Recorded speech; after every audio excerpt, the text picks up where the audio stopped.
తెలంగాణలో జరిగిన లోక్సభ ఎన్నికల పోలింగ్‌లో భాగంగా తీవ్ర విషాదం అయితే నెలకొంది. ఒకరు కాదు, ఇద్దరు కాదు ఏకంగా ఐదుగురైతే చనిపోయారనమాట. లోక్సభ ఎన్నికల సందర్భంగా రాష్ట్రంలో అక్కడక్కడ పలు విషాద ఘటనలు చోటు చేసుకున్నాయి.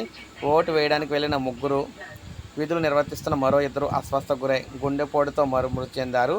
ఆయా ఘటన ఆయా స్థానిక ప్రాంతాల్లో తీవ్ర విషాదాన్ని అయితే నింపింది. వివరాల్లోకి వెళ్తే ఖమ్మం నగరానికి చెందిన పోలూరి శ్రీకృష్ణ భద్రాద్రి కొత్తగూడెం జడ్పీ ఉన్నత పాఠశాలలో సీనియర్ అసిస్టెంట్గా పనిచేస్తూ ఉన్నారు. ఎన్నికల విధుల్లో భాగంగా సూర్యాపేట మండలం పేరాయగూడెం పంచాయతీ నెహ్రూ నగర్ పాఠశాలలో అసిస్టెంట్ పోలింగ్ ఆఫీసర్గా అయితే బాధ్యతలు తీసుకున్నారు. ఈ క్రమంలో ఆయన అయితే ఒకరు చేరుకోవడం అయితే జరిగింది. అయితే ఛాతీ నొప్పి రావడంతో ఆయన ప్రభుత్వ దవాఖానాకు తరలించగా వైద్యులు పరీక్షించి అప్పటికే మృతి చెందినని చెప్పారు. ఇక సూర్యాపేట మండలం పరిధి వేదాంతపురం గ్రామానికి చెందిన కాళీ నాగేశ్వరరావు ఓటు వేయడానికి వచ్చి ఒక్కసారిగా అస్వస్థతకు గురై అక్కడ గుండెపోటుతో చనిపోయారు. ఇక నిజామాబాద్ జిల్లా దర్పల్లి మండలం కేంద్రానికి చెందిన మహమ్మద్ సాదిక్ తన తల్లి మహమ్మదుల్లా అలీ ఆరోగ్యం బాగా లేకపోవడంతో ఆమె స్థానంలో డిచ్పల్లి సిఎంసిలో డిస్ట్రిబ్యూషన్ కేంద్రంలో ఎన్నికల విధులు నిర్వర్తించేందుకు వెళ్లారు.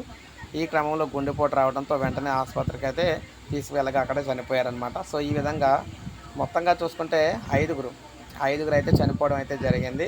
తెలంగాణ ఎన్నికల పుణ్యం అని చెప్పేసి ఐదుగురు అయితే చనిపోయారన్నమాట. సో పూర్తి వివరాలు అయితే ఒక లైక్ చేయండి, సబ్స్క్రైబ్ చేసుకోవాలి, మన ఛానల్ సబ్స్క్రైబ్